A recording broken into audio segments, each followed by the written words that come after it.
In this section, we are going to see how to troubleshoot your end user connectivity. Like let's take an example. I have a scenario where I have some group of set of devices connected in my LAN, and maybe some of the communication between these LAN devices is not happening. Like an example, 192.168.1.1 is trying to access some server. Assume that there is a server on 192.168.1.4, and there's no communication happening between these two devices. That is what I realized. 1.1 is not able to communicate with 1.4, or maybe the problem might be 1.1 user is not able to access the gateway over on the router 1. So the problem can be anywhere. Like if these two devices are not able to communicate, the first thing we need to keep in mind, we need to check the connectivity part. So connectivity is a physical connectivity, the first thing we need to figure out when we are doing some troubleshooting between any two devices in the LAN. So first I'm going to start with, so when you're doing this, the first thing we need to figure out, again, the problem might be on the device, on the local device connecting to the LAN. You can see the problem there may be a physical connectivity issue between your switch to PC, the first PC here, or the problem might be on a centralized device, or the problem may be on the remote device connection. So now we need to figure out first thing where the problem is. Suppose if only that particular user is facing this problem, in that case we can really figure out that, or maybe the problem is on that device, if only that particular user is having the problem. If all the users are also facing the same problem, means they are not able to communicate with each other. In that case, we can assume that there is a problem with my centralized device, the switch connecting between all these devices, or no one is able to access that particular 1.4 server, means we need to understand that the problem might be on the remote device end. So based on this, the first thing we need to figure out where the problem might be whenever we are doing troubleshooting. Okay, so this is the first guideline which I suggest you to check. And once you've realized the problem, let's say the problem is on my device, let's say only this user is facing the problem, so there is a connectivity issue between the 1.1 PC and the switch. There are a few important things we need to now keep in mind to check. The first thing, we are going to check the physical connectivity. Now there are many reasons for not having a proper connection, so I listed most of them in my next slide, where you'll see some more in detail about what are the possible issues can be when you have a physical connectivity issues. Or it can be configurations in the switch, misconfigurations like duplex mismatch, which can affect some collisions, late collisions, some of the FCF errors, which can affect your communication between the devices. So let us try to figure out what are the possible physical connectivity issues can be in case if there is no communication happening between any two devices in the LAN. So I listed here the first thing, simple, the no connection. So my switch and my PC, so it is not able to access. The first thing you have to make sure that the connection between the two devices in your network is correct. So if there is no cable connected, in that case also you will not have any communication happening between them. Or maybe you are trying to connect on a wrong port. If you're connecting on a wrong port, also you need to make sure that you are connecting on a proper port, and also you have to check the wrong cable. So you might be using a cross cable here, which really doesn't work here, because to connect a PC to switch we must use a straight cable. So you might be connecting a wrong cable type. In that case also you don't see the communication happening. So make sure that both the ends are properly connected, and after that we can figure out the cable issue, or the device may not have a power, or it can be a wrong cable type. So whenever you figure out these things, let's say I realize that there may be a problem with the cable. In case if you realize, then probably the alternative is you need to replace with another cable and try connecting with other cable. If it works, then in that case we can confirm that there is a problem with the cable type, or maybe the cable might be a faulty cable. Okay, make sure that the first thing, both the devices are powered on and both the ends have a proper connectivity between them, and then we can figure out the cabling part. And in case if you realize that there is a problem with the port, in that case try connecting to alternate port which is not in use, and make sure that they are on the same VLAN, and all those things you need to check. And if it works, in that case we can confirm that there is a problem with the port. Okay, so there might be problem with your physical LAN card also sometimes, which is very rare in general, but still these are some of the things we need to keep in mind when we do troubleshooting the connectivity part. So these are some of the listed here. No cable connection, or if there is a cable connection, might be a wrong cable, device having no power, it can be connecting on a wrong port, or cable might be a bad cable, sometimes it happens. So even I got some more issues here. It can be loose connections, so make sure that both the sides, the jack, the cable is seated inside your jack. Okay, sometimes unplug the cable and reinsert will fix the problem. Okay, so if you're using high-end devices, generally in the production networks you will find some patch panels. Sometimes you have a patch panels connecting to the switch, it might be faulty, so you can figure out, like try connecting to direct switch port if it works fine, and if it is not working on the patch panel, then we can also confirm that there is a problem with the patch panel also. Sometimes we use some converters in between that might affect your connectivity as well, or it can be wrong interface converters we use in general.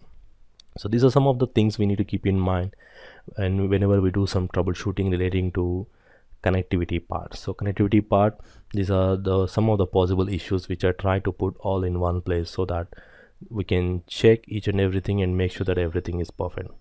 So once you realize that your connectivity is perfect, so my connectivity is okay and there's no problem, so there might be some configurations on the switch which can also affect the communication between them, like some of the late collisions because of duplex mismatch. Let us discuss more in detail about these configurations. VLAN configurations will be discussing in our next video, so I'll be discussing only about these two types of issues here. The first one is physical connectivity and the next one is switch configurations.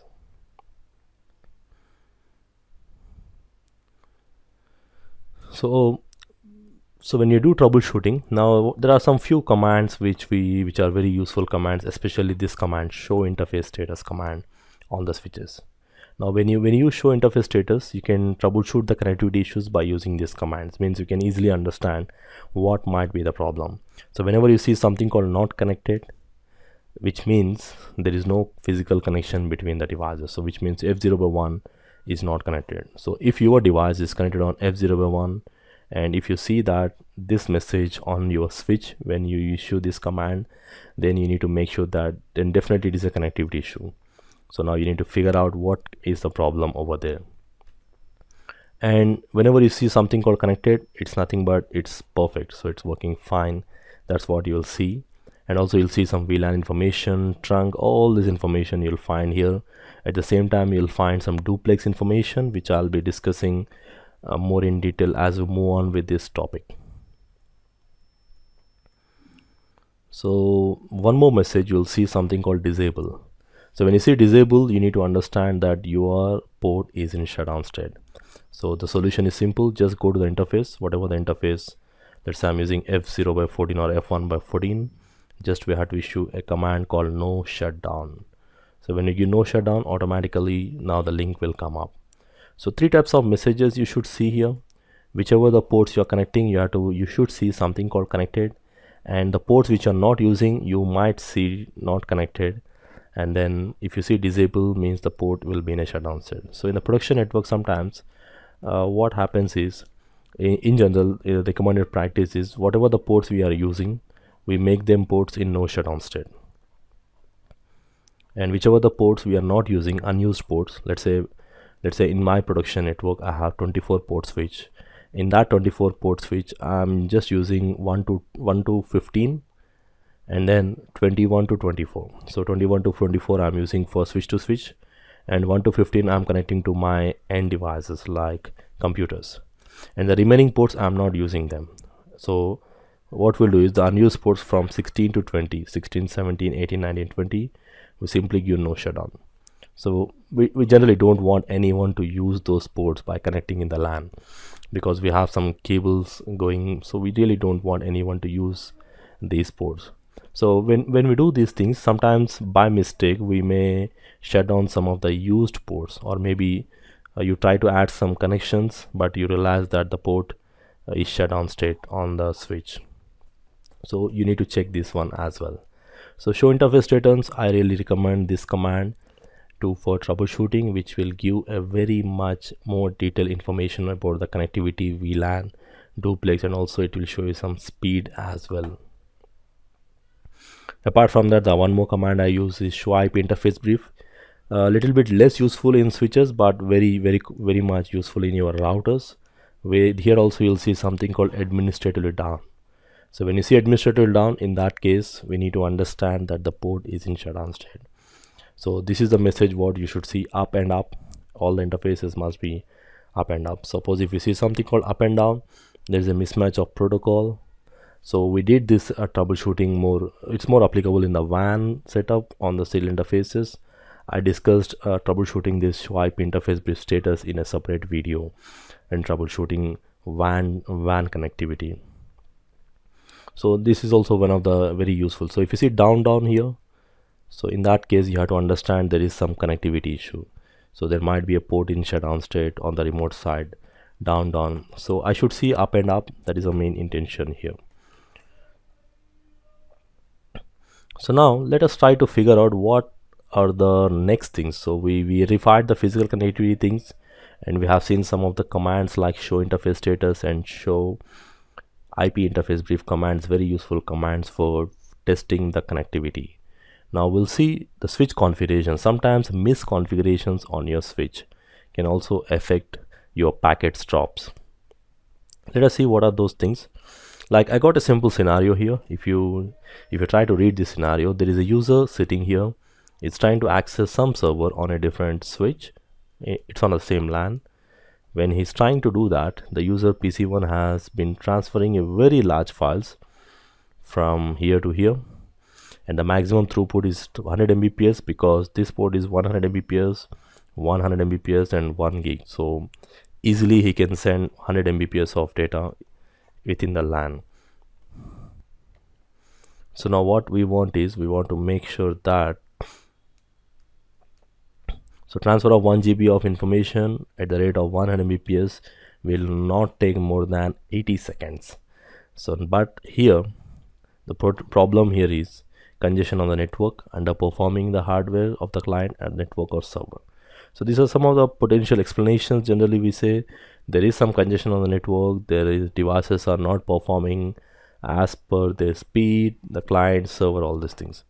So the average load on the links in the path has not been higher than 50% over the last few years. So ruling out the congestion as a cause.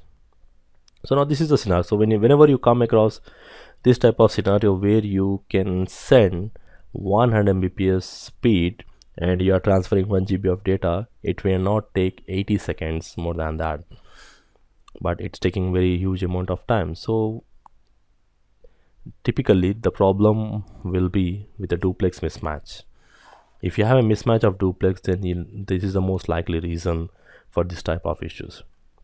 So mismatch of the speed and the duplex configurations will definitely affect your communication. So they will communicate, but again it will affect the throughput of your communication process. Okay, so by default speed is auto. In general, when you verify the configurations on any device, the speed will be auto, and that's what auto negotiation we call as. Duplex is also auto. Auto means, like in general we have two types of communications. Let's say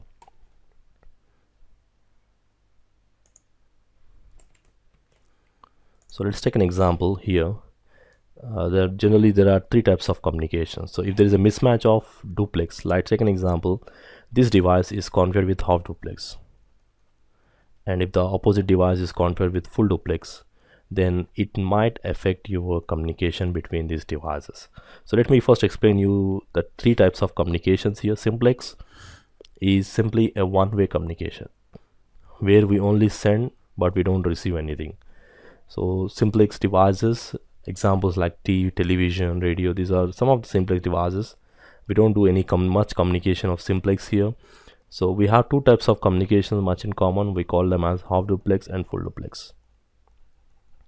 So half duplex means we are having two-way communication but not at the same time, which means just like walkie-talkie, you can send but he cannot receive at the same time. But once he finishes, he can send. Full duplex means sending and receiving simultaneously. Now most of the devices, new devices like our new switches and PCs, all the devices, networking devices support full duplex, which supports high-speed data transfer rates. But if you take some of the hubs and some of the older switch models supports half duplex.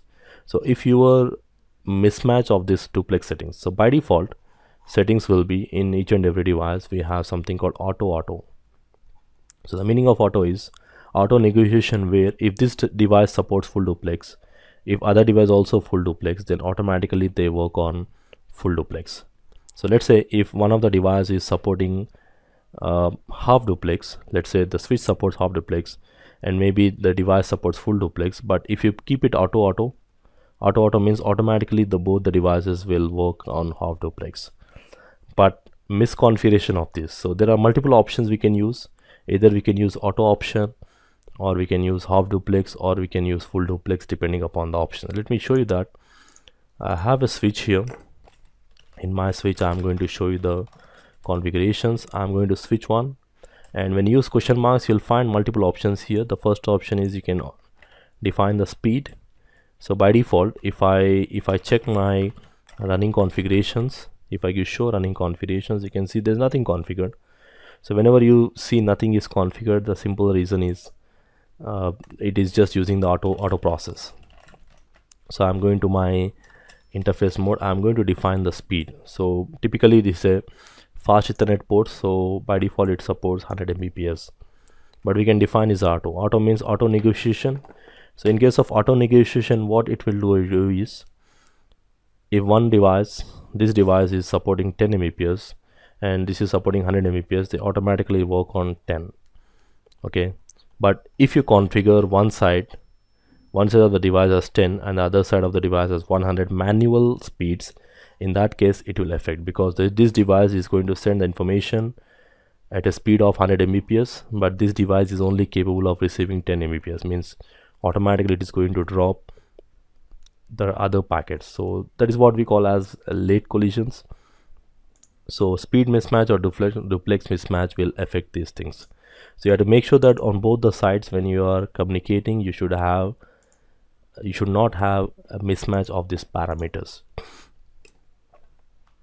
So I'm going to use speed auto here, or you can just change the speed also, like I'm going to change it to 10, and there is something called duplex command, and using duplex command either you can leave it to auto is something which is default and it always recommended to leave it to auto, but even if you want we can change it to half duplex or full duplex. So mismatch of this duplex will definitely affect your communication. So typically you'll find this type of messages, like I got some sample output here. When you verify this, when you use a command called show interface f0/1 include duplex, you'll see something called FCF errors, frame check sequence errors. So this number will automatically increase as more and more packets will drop. This might be the reason for your duplex mismatches. And also you'll see something called late collisions happens. So you'll see this number automatically increases as because of these things. So make sure that whichever the port is dropping, so find out that port and verify that there is no duplex mismatch. So you really don't get into this type of things, but when you're connecting some devices which supports full duplex, half duplex, always make sure that use auto mode. Auto is the recommended mode in general. So it really not recommended to change any speeds or duplex settings, but if mismatch of these settings happens, then you'll see this type of issues might occur. So this is what relating to switch configurations. Okay, so physical connectivity we did, and this one. And finally, before we finish, I'll just give you one of the good feature of the new recent iOS of Cisco devices. From iOS 12.2, there is something called auto medium dependent interface crossover. Like as per our normal studies, if you remember, we learned that we need to have a cross cable. Generally, if you want to connect a router to a switch, we use a straight cable. Switch to PC, we use a straight cable in all these cases. And similar way, if you're connecting switch to switch, similar devices, or switch to or PC to PC or PC to router, we use a cross cable. Now, depending upon the receiving signals and transmitting signals, it is mandatory for you to use the straight cables here in this case and cross cable in this case. So these are all basic things which we learned already. Now there is a feature called Auto MD-IX, which we call as Auto Medium Dependent Crossover. Now when you enable this feature will automatically detect the required cable connection, whether it is straight or cross. So which means if you're connecting a router to a switch, so it's not really mandatory to use straight cable, you can just use any type of cable and it will automatically detect. But this feature is by default not enabled. But one more thing, you need to enable this feature, and this feature is supported from iOS 12.2. so this feature, to work this feature, so if one of the two sides connection supports Auto MDX, you can use crossover or you can use straight through Ethernet cable. Both the cables are going to work. But one thing we need to keep in mind, this feature is going to work only if your speed and duplex settings are set to auto negotiation, which is default. So make sure that you enable the speed and duplex settings to auto negotiation before you do this. So this feature has to be manually enabled using a command called MD-IX. So I have a commands here. You can see the first thing I'm using on F0/1, or you can use a range command. I'm going to shut down it, enabling the speed and duplex settings to auto mode. Okay, and then I'm going to enable MD-IX auto, and finally no shutdown command. So make the interface up. So this is one of the most common feature which most of the people generally use in the production networks, where they can use either of the cables for connections. Okay. So finally, before we finish, let us quickly summarize what we discussed here. Now there are two types of end user connectivity. Whenever you realize that the user in the LAN is not able to communicate with another server or another computer in the LAN. So we're not discussing any VLAN configurations, trunking. We'll be discussing in detail about those troubleshootings in our next videos. So here I'm just focusing only on these two things, where there might be a physical connectivity issue, or it can be some misconfigurations on the switches which might affect like duplex mismatch or speed mismatch. These are some of the things which will affect the communication. So in the next video we'll see how to troubleshoot your VLAN configurations. So thanks for watching.